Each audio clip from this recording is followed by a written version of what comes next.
My friends, welcome. Star Citizen's got an interesting week ahead of it. We're looking at the ship Showdown, 4.3 is going into testing, and a roadmap roundup, which will probably tell us more about 4.3. Let's dive straight into the details though. I'll give you the full rundown and then we'll talk a little bit about it. First off, the team is letting us know about what happened in Star Citizen Live last week, introducing Simon Gershon, the new audio director for Star Citizen, and honestly, I gotta say, it's nice to hear that somebody's getting a dedicated role for Star Citizen. Feels like every other thing is like, was it used for Squadron 42? Who knows? Probably. Now it looks like they're actually focusing on getting Star Citizen up to some standard when it comes to audio. However, even in the description here, they say they're sharing their future plans for immersive ship sounds, VoIP improvements, dynamic NPC chatter, and much more on the horizon. It's the VoIP that I'm really bummed about, that they don't even seem to have something close to ready for, because that's just so important to the game.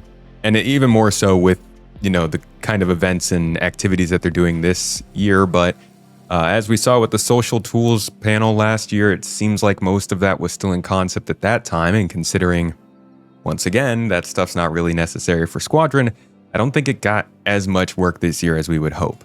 But besides that, they also mentioned that they are actively addressing key issues from Star Citizen Live 4.2.1 with a new hotfix getting ready to be rolled out to servers later today. That being yesterday, because I'm a little late.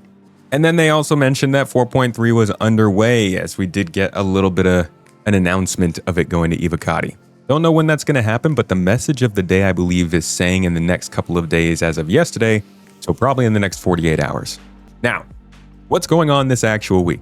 Tuesday, that is today, Ship Showdown is getting started. The Ship Showdown is an interesting one. We have now had 6 Ship Showdowns. The last one last year being, I think, the most interesting because they did it a little bit differently.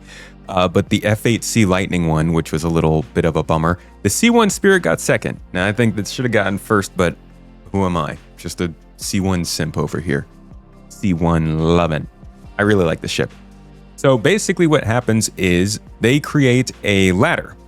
And in this ladder goes 16 different ships that are selected by God knows how. I actually don't know. I think the way it works, actually, I should know this by now, is they start round 1, which is right now, and everybody gets to put in all of the different media, videos, pictures, text posts, naked body montages of the ship they love, whatever it is that you want to input to get people to sway to your side and vote for that ship. Once they have the top 16, then they start going head to head in these sorts of votes. And I think this happens maybe every couple days or every day, leading all the way up until the final culmination, which is the top 2 ships competing. They don't compete in any physical way. It's literally just the players vote for it. But the idea is, which ship do you want to see skins for? Because at the end of this, it is the top 4, I believe, that'll get ship skins based on this year's Ship Showdown. So as you can see, last year it started July 30th. This year it's starting July 29th. It ended August 13th last year on the first round, that community call. And so it'll probably end around the same time this time. And you can see that they ask you to put in your shots in the community hub, post them over to Twitter, and just generally get some attention on your ship. After that, really the rest of the month of August is where that sort of big competition goes down. And I believe one of these changes every week, I want to say.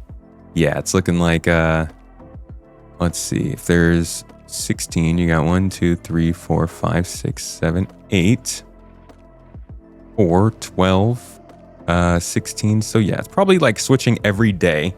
And then the winner gets crowned at the end of August. And that kind of takes up a lot of their attention in August. I think they do in like an Inside Star Citizen about this. They just use it as a chance to talk about the ships.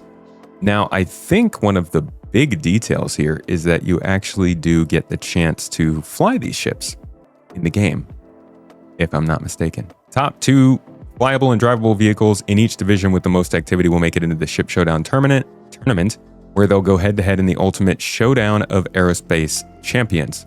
Don't forget to upvote, like, and share your favorite fan creations, as a spot in the Sweet 16 of this celebratory SmackDown will ensure that that ship is available to test fly for free from August 15th to August 22nd, with the final 4 competitors receiving an in-game paint and poster. Ooh.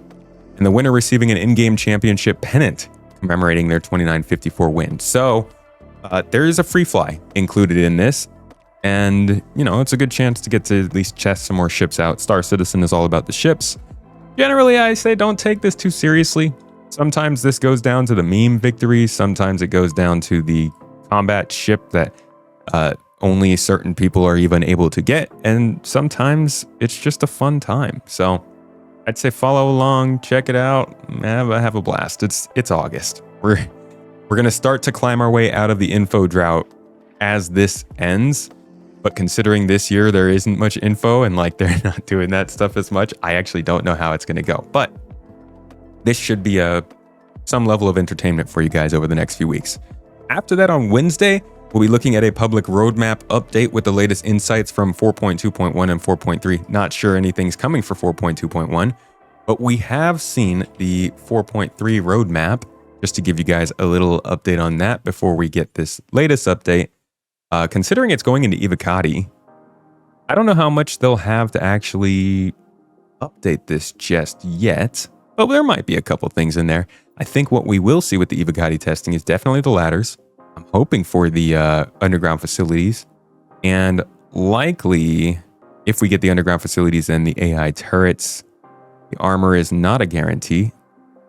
This other armor, one of these armors, I think it's this utility armor, is 4.3.x. So I'm sure there will be a couple more things that we see slip into here this week, but I'm not sure if they'll be all that big of a deal. Ultimately, I think 4.3 could be a good opportunity for players to check out a new location with the underground facilities. There is a lot bundled in with that addition.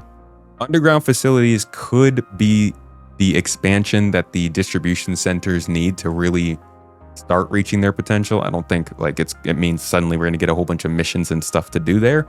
They're the logical next step after the distribution centers come in, because originally the distribution centers were called underground facilities. That was just the top part of them. So what we have to see this time is whether or not they bring in these abandoned ones, and then eventually, soon TM, hopefully in the next 2 or 3 updates, maybe it feels so wrong to even hope for that. They will also be adding regular underground facilities to the other locations. The other thing to look out for in these locations is if they're instanced. If these are instanced, then they are most likely the first test case for the municipal works in Area 18, which a lot of people are very interested in, those being primarily instanced PvE-focused areas. On Friday, be sure to check your inbox for the RSI weekly newsletter. We will recap the week's highlights, showcase standout community content, and more. So make all your screenshots of the latest sunset and send it in so they can feature them on their sunset round table. Doesn't look like we're getting any Inside Star Citizen or Star Citizen Live this week, which is unfortunate. But, you know, that is just the way the year has been. Either way, this is your look at what's coming up in the week. I'll be back with you for the roadmap roundup tomorrow. Have a wonderful day, folks.